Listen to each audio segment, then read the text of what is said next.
Salut, aujourd'hui, vous l'avez compris, on va parler des pervers narcissiques et de personnes toxiques et de relations toxiques. Mais avant de rentrer dans le vif du sujet, il est plus qu'essentiel de parler également de qu'est-ce qu'on appelle les pervers narcissiques aujourd'hui en psychiatrie. Cette notion case de pervers narcissique n'a pas d'existence dans la nosographie psychiatrique, c'est-à-dire l'endroit où on référence toutes les maladies. Donc, ce n'est pas reconnu comme quelque chose qui existe de la part des psychiatres qui émettent au contraire beaucoup de réserves. L'expression pervers narcissique a été proposée en 1986 par un psychiatre justement, Paul-Claude Racamier. Cette notion sera ensuite reprise et utilisée par des psychiatres tels que Marie-France Irigoyen ou Alberto Hegel qui vont décrire la souffrance des victimes qui fréquentent ce type de personnalité. Pourtant, l'expression elle-même pervers narcissique est complètement discutable, ne serait-ce que par le sens pervers narcissique, puisque tout pervers a déjà un problème de narcissisme extrême. Du coup, ça fait un petit peu redondant, c'est un petit peu pléonasme. Ce qui fait que pervers narcissique, ça devient une espèce de diagnostic très réducteur en fait, très schématique. Ça peut empêcher de voir d'autres problèmes, d'autres troubles que possède la personne, tels que de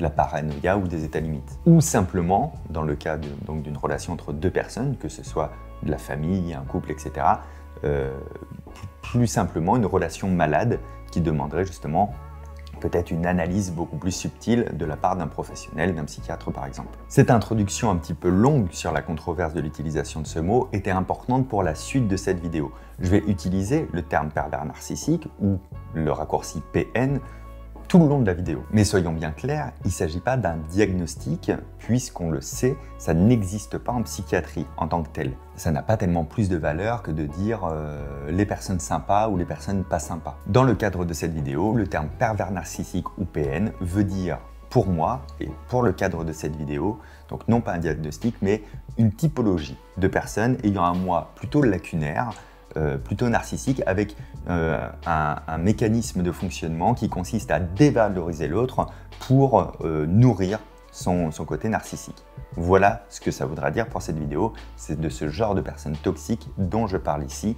On y reviendra d'ailleurs dans la vidéo de comment ça se fait qu'on voit des pervers narcissiques partout, c'est l'une des parties de cette vidéo, on y reviendra. Est-ce qu'il faut aider ce genre de personnes? Si oui, comment? On y reviendra également. Merci beaucoup de vous intéresser à cette vidéo qui, j'espère, sera utile aux personnes qui la regarderont. Et n'oubliez pas d'une manière générale d'émettre les plus grosses réserves quant à l'utilisation, à ce que veut dire le terme pervers narcissique ou PN. Salut, aujourd'hui je voulais vous parler d'un sujet que je pensais avoir déjà traité sur la chaîne depuis 2016 et en réalité non, c'est celui des pervers narcissiques. Alors on dit pervers narcissique, on pourrait dire personne atteinte de troubles de la personnalité, sociopathe, ou plus généralement les personnes toxiques, mais toxiques réellement. Pourquoi? Parce qu'elles sont atteintes d'une ou deux pathologies. Tout d'abord, une pathologie narcissique, ce sont des personnes qui se trouvent grandioses, qui se trouvent importantes elles-mêmes, et une pathologie perverse, c'est-à-dire ce sont des personnes qui sont sadiques, qui vont prendre du plaisir dans le fait de faire du mal aux autres. Pourquoi faire une vidéo sur le sujet? Parce que je crois que plus que jamais, c'est important d'en parler, c'est important pour les personnes qui en sont victimes et qui ne s'en rendent pas encore compte précisément, et ça on va y revenir. Pour les personnes qui en ont été victimes, et c'est important aussi de dire, bah oui, ces personnalités-là, elles existent. Statistiquement, il y a beaucoup plus d'hommes que de femmes qui sont manipulateurs pervers. Ça ne veut pas dire qu'il n'y a pas de femmes qui existent dans ce domaine-là, mais c'est souvent les hommes. Et c'est pourquoi je vais conjuguer toute cette vidéo au masculin. Mais on pourrait très bien genrer au féminin de la même manière, je le fais par simplicité. Enfin par simplicité, et puis encore une fois parce que statistiquement c'est plus souvent le cas des hommes. De la même manière, je vais souvent en parler de couple parce que pour qu'il y ait un pervers narcissique, il faut qu'il y ait une victime en face, pour qu'il puisse œuvrer. Donc je parle du couple pervers narcissique victime, pas forcément du couple amoureux. Ça peut être aussi familial, ça peut être une mère avec son enfant, ça peut être un patron avec son employé, ça peut se trouver dans plein de schémas. Et puis c'est important d'en parler aussi si vous, dans votre entourage, vous pensez que quelqu'un est victime d'un manipulateur pervers. La vidéo elle va se découper sur la difficulté de repérer un pervers narcissique, sur les différences qu'il y a entre un pervers narcissique et d'autres comportements ou d'autres types de personnalités, sur la stratégie du pervers narcissique également, et on va se centrer évidemment sur la victime, sur les effets que ça a sur la victime, sur la grande question, est-ce qu'il faut aider ou pas un pervers narcissique, sur les solutions pour s'en sortir, et on terminera en parlant de ce qui va se passer également quand le pervers narcissique n'aura plus d'emprise sur la victime. Qu'est-ce qui va lui faire subir en rebond? Et ça, c'est très important également. Loïc, générique.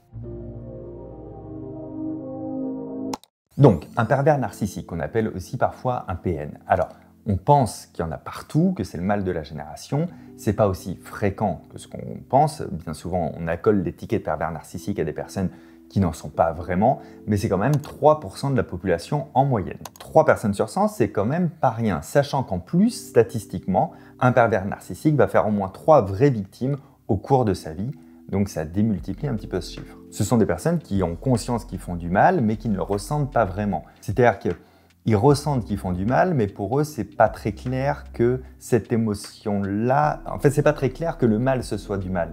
Ils vont au contraire s'amuser et trouver une forme de jouissance dans la souffrance de la victime ou des victimes. Une grande interrogation, c'est pourquoi ils font ça. À part le plaisir, la jouissance qu'ils peuvent retirer à faire du mal à quelqu'un, il y a une explication qui est en psychologie assez admise, c'est le fait que ces personnes-là sont au bord de la folie. Et tout ce système qu'elles mettent en place avec les victimes, elles le font pour pas décompenser elles-mêmes. La décompensation, on appelle ça aussi l'effondrement psychologique. Ça correspond à la phase de rupture psychologique d'une personne. Alors l'idée, même si elle n'est pas consciente, c'est de rendre l'autre fou à sa propre place. C'est-à-dire qu'en victimisant une personne et en allant au bout du processus, ils se disent, voilà, ça c'est quelqu'un de fou, moi je suis pas fou. Et puis en plus, tout ça c'est de ta faute à toi. Du coup, c'est jamais de ma faute à moi. C'est à peu près les bases du fondement du comportement d'un pervers narcissique. Ils sont très difficiles à repérer en apparence en premier lieu. Alors on pourrait aussi les appeler les prédateurs moraux. En général, ils ont une vie sociale très épanouie. Et c'est des personnes qui passent très bien socialement, qui ont même tendance à briller, à capter l'attention. Ils ont souvent un charisme, alors c'est pas forcément physique, c'est la manière d'être. Ils savent être en fait en société. Ils sont socialement très adaptés, ils sont très intelligents et ils sont très stratèges. Ils ont souvent un sens de l'élocution, donc on les écoute assez facilement. Et c'est comme ça d'ailleurs que tout commence avec les pervers narcissiques. C'est parce que d'une part, tout le monde les aime, donc personne ne va remettre en question ce qu'ils vont dire. Et d'autre part, ils peuvent capter une victime plus facilement parce qu'ils sont un petit peu fascinants. Pourtant, dans les premiers points de repère qu'on pourrait avoir, c'est que ce sont des personnes un peu au discours monolithique, c'est-à-dire d'un seul bloc. Ils connaissent qu'une seule chose. Et encore, ce serait monolithique creux parce qu'il n'y a pas grand-chose à l'intérieur. Donc, ils sont compétents en termes de savoir sur un point précis. Et alors, ce savoir-là, ils vont souvent l'étaler, ils vont souvent répéter la même chose. Au cours des soirées, entre amis, dès qu'ils rencontrent quelqu'un, ils ont un schéma comme ça de séduction où ils brillent, mais toujours avec la même chose en fait au final. Ils ont l'air plus intelligents que ce qu'ils ne sont. Ce qui veut dire que pour eux, les autres, ce ne sont pas vraiment des autres. Ce sont des faire-valoir à l'ego, mais ce sont presque des objets qui vont pouvoir s'amuser en fait à détruire. C'est des jouets à détruire. Cette empathie-là, humaine, elle n'existe pas tellement. Ou tu me sers à ne pas décompenser, donc je vais te détruire, ou tu dois m'adorer. C'est adore-moi ou n'existe pas. Et même si ces prédateurs moraux arrivent à détruire moralement leurs victimes, c'est pas satisfaisant pour eux. À aucun moment, il y a une issue pour que le pervers narcissique se sente bien et se sente comblé. Puisque le problème, en réalité, ce n'est pas les autres, c'est lui le problème. Donc, peu importe ce qu'il fait aux autres, ça lui permet effectivement de compenser ou d'éviter de décompenser, mais ça ne lui permet pas d'aller mieux. Et ce sont des personnes qui, du coup, vont aussi, au-delà des victimes, bannir, ni plus ni moins, les personnes qui ne pensent pas comme eux, qui ne sont pas dans leur courant de pensée ou qui ne trouvent pas grâce à leurs yeux. C'est-à-dire que, par exemple, un pervers narcissique, s'il a un problème avec quelqu'un qu'il n'aime pas, plutôt que de l'éviter, il ira plus facilement voir quelqu'un qui les connaît tous les deux en commun pour lui dire « mais lui, tu devrais jamais lui parler, etc. » alors que l'autre n'a rien demandé et que la relation n'était pas parasitaire. Il va essayer de punir en réalité toutes les personnes qui ne le trouvent pas assez brillant, qui ne nourrissent pas en fait son narcissisme, ou pire, qui ont osé les contredire. Et là, quand je vous prends l'exemple d'aller voir une tierce personne, etc., c'est parce que ce ne sont pas des bourrins de la manipulation. Ils sont stratèges, ils sont quand même intelligents dans la stratégie. Donc les pervers narcissiques font preuve d'une manipulation qui est très subtile et qui est dure à déceler. C'est ça qui les rend si durs à repérer, parce qu'il y a quelque chose de très progressif et il y a quelque chose, mais ça on y reviendra tout à l'heure avec les victimes, de l'ordre de l'isolement, qui fait qu'on a énormément de mal à se rendre compte, franchement, au premier coup, de dire telle personne, c'est un pervers narcissique ou c'est une perverse narcissique. Pire que ça, c'est que dans cette manipulation subtile, le pervers narcissique va remplir les manques des personnes qu'il va choisir comme victimes ou comme potentielles victimes dans le futur. il va apporter du bien à ce moment-là. Il va apporter des choses dans la vie de l'autre en remplissant les manques et les vides. Et enfin, dans la difficulté de les repérer, c'est qu'encore une fois, tout se dévoile progressivement en huis clos, jamais à l'extérieur. Même un pervers narcissique qui est en pleine action, pas très envie d'utiliser cette formulation, mais je la trouve claire, cette action-là, elle ne sera pas vraiment perçue par les autres parce que c'est fait subtilement, et quand c'est fait moins subtilement, c'est fait en huis clos sans que personne ne puisse assister à ça. En public, le pervers narcissique est toujours merveilleux. Et d'ailleurs, en général, on n'a rien à redire. C'est-à-dire que quand quelqu'un se fait détecter pervers narcissique, on se dit au contraire, non, mais lui, c'est pas possible, parce qu'il est nickel partout. Eh bien ça, c'est l'apanage des pervers narcissiques, de cocher toutes les cases. C'est presque bizarre d'être aussi bien, au final, parce qu'on a tous nos défauts, j'ai plein de défauts, vous en avez aussi, et c'est ce qui fait de nous des êtres humains. Le fait que, comme par hasard, ce soit des personnes où tout est nickel et il n'y a rien à redire, ça renforce en fait l'impossibilité de les détecter, alors qu'en réalité, ça pourrait presque être un indice. Je dis presque parce qu'on ne connaît jamais une personne à 100% et qu'il y a des personnes qui peuvent paraître très bien et qui sont très bien, encore heureux. Alors pourquoi ce mot pervers narcissique est tellement à la mode, pourquoi on l'a entendu partout ces dernières années? C'est parce qu'il a tendance à être confondu avec quelqu'un qui est manipulateur ou quelqu'un qui est méchant simplement. Même quelqu'un qui est sadique, par exemple, c'est pas forcément un pervers narcissique qui cumule bien deux pathologies en même temps.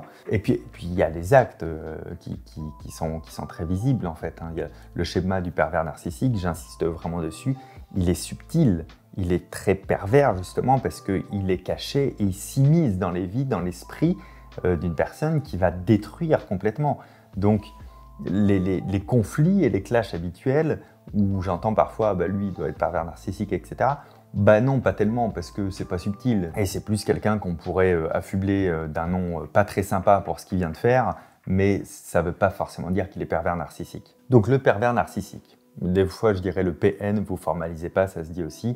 Pour qu'il existe, il lui faut forcément une proie. C'est un petit peu comme le triangle de Karpman dont je parle dans l'Antiquité de la manipulation, c'est-à-dire que y a les trois rôles, hein, victime, bourreau et sauveur. Eh bien, puisque le pervers narcissique, c'est le bourreau en puissance, pour pouvoir s'épanouir, il a forcément besoin de créer une victime. Comment il va la créer? Il va commencer par choisir une proie et surtout, le premier temps est toujours le même, c'est une séduction. Alors, je ne parle pas forcément, encore une fois, une séduction d'un point de vue amoureux, mais c'est une séduction, on trouve la personne géniale. Et cette personne-là fait tout pour être géniale. On va la trouver extrêmement brillante, c'est quelqu'un qui va se rendre indispensable, qui va nous faire sentir important. Ça, c'est aussi essentiel, c'est-à-dire que la personne se sent importante, la victime, pas parce qu'elle est importante, parce qu'elle se dit qu'elle a de la chance que cette personne si brillante s'intéresse à elle. C'est le premier mécanisme qu'on retrouve dans tous les stratagèmes, dans toutes les stratégies des pervers narcissiques, ça commence toujours comme ça. Et c'est ce qui va lui permettre après de la paralyser. Littéralement la paralyser. On parle souvent d'une forme d'hypnose chez les pervers narcissiques. Alors c'est pas de l'hypnose au sens hypnothérapie médicale du terme, mais cette fascination elle est tellement forte que ça fait presque un état modifié de conscience où on ne pense que par cette personne, où on ne ressent que par son pervers narcissique, par son bourreau, où il n'y a que cette personne-là qui compte. Parce qu'au fur et à mesure, il va lui montrer à quel point il est la seule personne importante de sa vie. C'est ce qu'on appelle la création d'une emprise. Une fois que l'emprise est créée, le PN passe à la troisième phase, l'isoler socialement. Isoler sa victime socialement. Alors, c'est pas de la jalousie, même si ça peut y ressembler, c'est surtout que c'est plus simple de détruire une personne si elle n'est pas conseillée, en fait. S'il n'y a personne pour s'en rendre compte et pour lui dire « Attends, tu devrais faire attention, c'est pas normal comme comportement, ce genre de choses. » Donc, il y a ça. Il y a certes sûrement une part, c'est impossible de le quantifier, du narcissisme qui fait que il ou elle veut être la seule personne qui existe et qui est admirée, mais quoi qu'il arrive, c'est surtout pour détruire plus facilement la psychologie de cette personne. Et il y a deux manières d'isoler socialement. Isoler, ça ne veut pas forcément dire mettre la personne toute seule dans une pièce sans amis. Ça, c'est l'une des deux manières.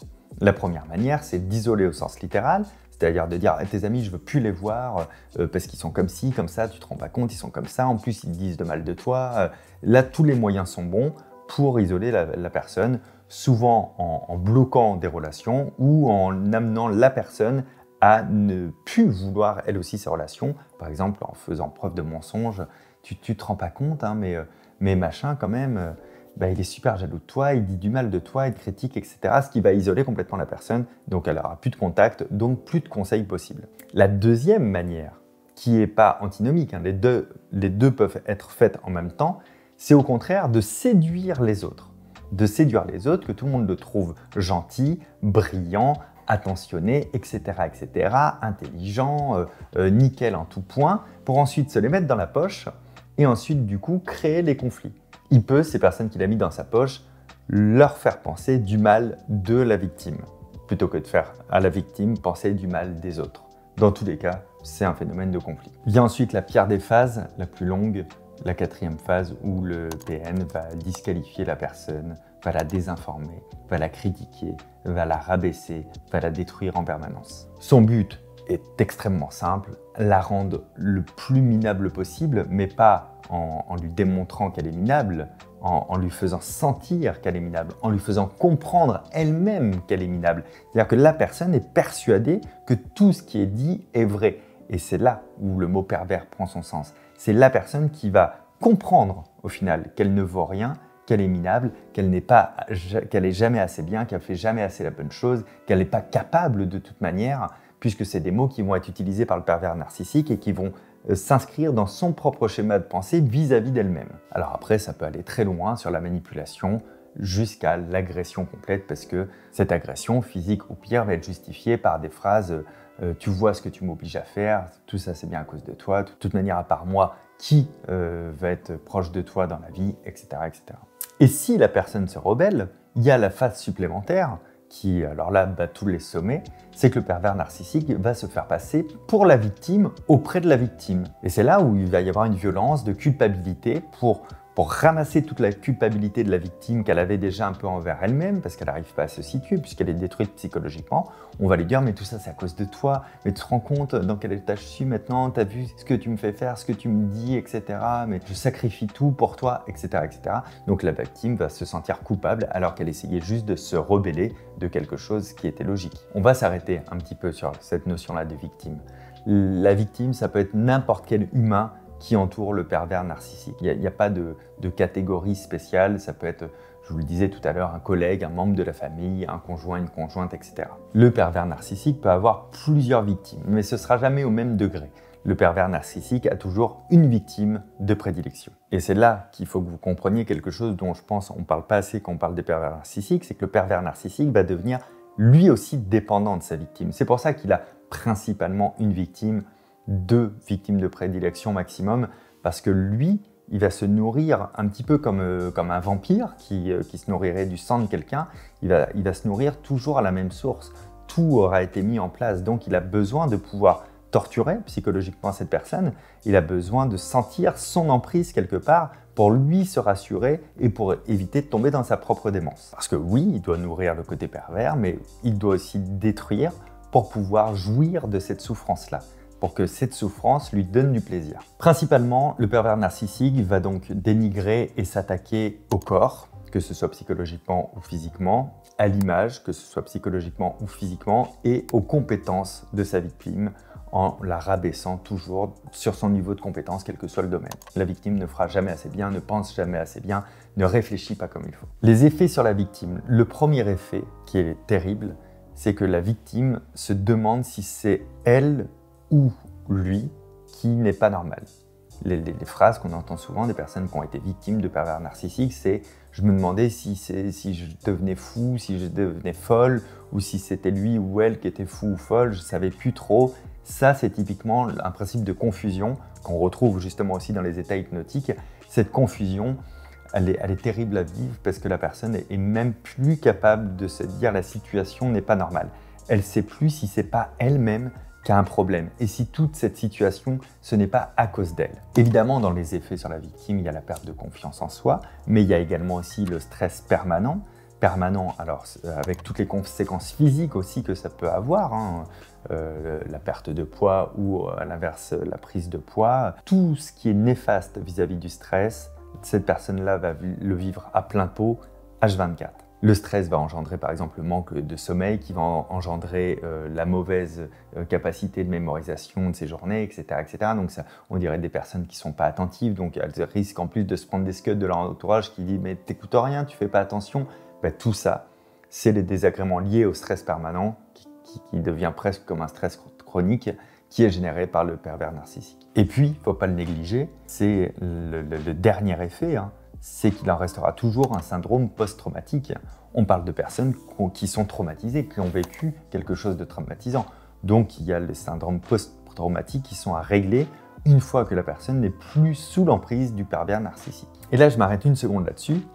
Est-ce qu'il faut aider un pervers narcissique? C'est-à-dire, imaginez, vous êtes averti par cette vidéo, vous n'êtes pas encore sous l'emprise de quelqu'un, mais vous vous rendez bien compte que tout ce qu'on est en train de dire là, c'est ce qui est en train de se passer dans votre vie. Est-ce qu'il faut et est-ce qu'on peut aider un pervers narcissique? Parfois, on a envie d'aider aussi parce que les pervers narcissiques sont immatures émotionnellement parlant, et c'est ça qui donne envie déjà de les protéger. C'est dans le propre de l'être humain et des personnes altruistes. Quand tu as quelqu'un qui est mature, ça te fait penser un peu à un enfant ou à un adolescent, donc tu as envie de prendre soin de la personne. Alors, le meilleur moyen de les aider, c'est de poser des limites. Mais poser des limites, ça veut dire quitter le pervers narcissique. Alors, si c'est un couple, ça veut dire rompre. Si c'est en amitié, ça veut dire cesser ça. Si c'est professionnellement, couper les ponts. Enfin, de toutes les manières, le mot quitter, dans le sens, il faut couper les ponts à 100% avec cette personne. C'est le meilleur moyen de les aider. Mais parce qu'en réalité, il n'y a pas à les aider ou pas les aider, c'est pas le problème. Le problème, ça reste toujours la victime ou les victimes. Avant de se poser la question comment on peut aider le pervers narcissique, c'est comment on ramasse les dégâts qui ont été faits sur les victimes et comment on fait en sorte que cette personne n'en fasse plus. Le pervers narcissique ne demande pas d'aide, il n'a pas besoin d'aide puisque de toute manière la faute, c'est les autres. Donc la seule question à se poser, c'est comment je peux fuir cette relation toxique. La seule chose qui va les impacter vraiment, qui va les faire réagir pour de vrai, c'est quand vous expliquez à un pervers narcissique qu'il fait mal. C'est-à-dire qu'il se comporte mal ou que ce qu'il a fait, c'est pas bien, etc. Quand vous le critiquez, quand vous remettez en question une action qu'il a pu faire, par exemple en vous dénigrant auprès de quelqu'un. Alors si c'est professionnellement, par exemple, il s'attache à aller vous dénigrer à l'endroit où vous voulez postuler, par exemple, ce genre de choses. Si c'est en relation affective, eh bien, il va aller vous dénigrer auprès de votre ami ou auprès des personnes que vous pourriez rencontrer. Ça va énerver au sens fort, violent, le pervers narcissique. Ce genre de choses, ça l'obligerait en fait à se mettre en dissonance cognitive, donc c'est pas possible, ça va le faire décompenser. De la même manière, les pleurs de la victime vont l'énerver, alors que c'est lui qui détruit, c'est lui qui jouit de cette souffrance, mais si la personne pleurniche, tout en étant même d'accord avec lui, eh bien ça peut le mettre en colère. Alors, les solutions, elles ne sont pas nombreuses. On peut essayer de se protéger d'un pervers narcissique, mais ce n'est pas une solution qui dure longtemps parce que d'une manière ou d'une autre, il va finir toujours par irradier et vous serez infecté, entre guillemets, par sa présence et par ses manipulations psychologiques. C'est un petit peu comme si tu demandais à quelqu'un de lire que ses commentaires négatifs sur YouTube en lui demandant de rien ressentir. À un moment donné, les commentaires négatifs, ils vont s'immiscer dans la pensée, ils vont s'immiscer dans le moral, et donc ça aura un impact. Donc on ne peut pas se protéger en tout cas longtemps. La vraie solution, on l'a dit, c'est fuir, partir, s'éloigner, se barrer. Et évidemment, oser en parler, oser demander de l'aide à son entourage, même des personnes avec qui on s'est fâché à cause de cette personne-là, eh bien, il faut vite renouer, reprendre contact et dire « écoute, je crois qu'il y a quelque chose qui ne va pas, est-ce qu'on pourrait se parler, se voir, etc., en discuter ?» Il faut absolument recréer les contacts pour se faire aider à fuir. C'est jamais simple d'arrêter une relation amicale, professionnelle, amoureuse, surtout quand on est sous l'emprise de quelqu'un d'autre. Donc, il ne faut pas hésiter, certainement pas, bien au contraire, à en parler pour se faire aider et accompagner. Et commencer à entrevoir les choses différemment. Le pervers narcissique, tout ce qu'il va reprocher à une personne, c'est ce qu'il se reproche à lui-même. Il n'en a pas conscience, et gardez-vous bien de lui dire, parce que ce n'est pas son projet d'entendre ça, mais s'il dit t'as vu, tu payes jamais le resto, en plus c'est moi qui le fais, t'es pingre, t'es une pince, c'est que la personne elle-même est radine. En fait, c'est lui qui a un problème avec l'argent. S'il dit qu'en permanence, tu ne fais que de mentir, c'est parce que lui ne fait que de mentir. C'est qu'il est là son problème. S'il dit tu es de mauvaise foi, c'est parce qu'il est de mauvaise foi. Donc il va reprocher à l'autre ce qui est déjà ancré en lui parce que c'est ce qu'il sait reconnaître. On va terminer avec qu'est-ce qui va se passer le jour où vous allez arrêter une relation avec un pervers narcissique. Relation de quelque ordre qu'elle soit. C'est certainement la partie la plus intéressante de la vidéo parce que peut-être qu'en la regardant, ça vous a fait penser à quelque chose que vous vivez vous-même, et donc le conseil vous sera utile, ou ça va vous donner une vision de personnes que vous connaissez qui se sont fait en fait complètement manipuler, détruire par des personnes comme ça très brillantes, mais en fait qui cachent une toxicité de pervers narcissique. Et ces personnes-là vont vivre des choses pas faciles. Et c'est important que vous les connaissiez pour pouvoir les aider et surtout pour ne jamais remettre en question ce que ces personnes disent à partir de ce moment-là. Parce que malheureusement, le pervers narcissique n'a pas fini l'aventure au moment où la personne coupe la relation. Ça va se passer en 4 points. La première chose qu'il va faire, c'est que le pervers narcissique va disqualifier sa victime pour nuire à son image le plus possible. Et donc, ce qu'il faisait sur elle, il va le faire puissance 10, mais publiquement, socialement, auprès de toutes les personnes susceptibles de la connaître. Il va essayer d'empoisonner complètement le puits. Il va essayer de lui nuire dans un seul but, préserver sa propre image brillante, où tout le monde l'aime et qui nourrit son narcissisme initial. La deuxième chose, c'est qu'il va prendre à partie tout l'entourage de cette personne pour se faire passer pour la victime. Si c'est professionnel, il va prendre tous les collègues, si c'est familial, les amis et la famille, si c'est une relation amoureuse, tous les amis de ce couple. Donc il va se faire passer pour la victime, il va se plaindre, il va expliquer tout ce que vous lui avez fait subir, tout ce que la victime lui a fait subir, et en plus de ça, il va la traiter de fou ou de folle, et peut-être même de pervers narcissique. Il va renverser complètement la vapeur. La troisième chose, il peut la faire en plus, ou la faire si justement il n'arrive pas à bien faire les 2 premières étapes. Il va chercher à briser complètement sa victime ou son ancienne victime. Alors là, tous les coups sont permis, ça peut être de l'humiliation publique, ça peut être du sabotage.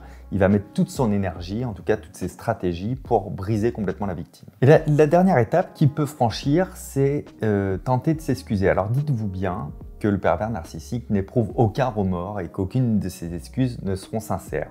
Il peut le faire dans plusieurs situations, parce que déjà il est en manque de sa victime, parce qu'il a peut-être plus de référent narcissique pour le nourrir lui-même, donc il va appeler et puis il va essayer de réenclencher la machine, qui est une autre manière de détruire. Donc il va dire peut-être qu'il est désolé, il va essayer de faire réagir en fait l'autre personne, toujours en huis clos, en maîtrisant les personnes qui ont accès à cette information, en disant qu'il s'excuse, qu'il est rien sans cette personne, que cette personne-là elle est formidable, que lui il est complètement nul, qu'il est lamentable, etc., etc. Donc il va de nouveau se victimiser, mais sans incriminer ce coup-ci la victime, pour que la victime ait de nouveau envie de le protéger, envie de l'aider et qu'elle reparte dans le processus initial. Voilà, j'ai essayé de vous faire une vidéo assez complète sur le sujet sans qu'elle soit trop lourde. J'espère que c'était pas trop le cas, mais en même temps, je crois que c'était très important d'en parler au moins une fois en profondeur comme ça sur la chaîne pour toutes les raisons que je vous ai citées.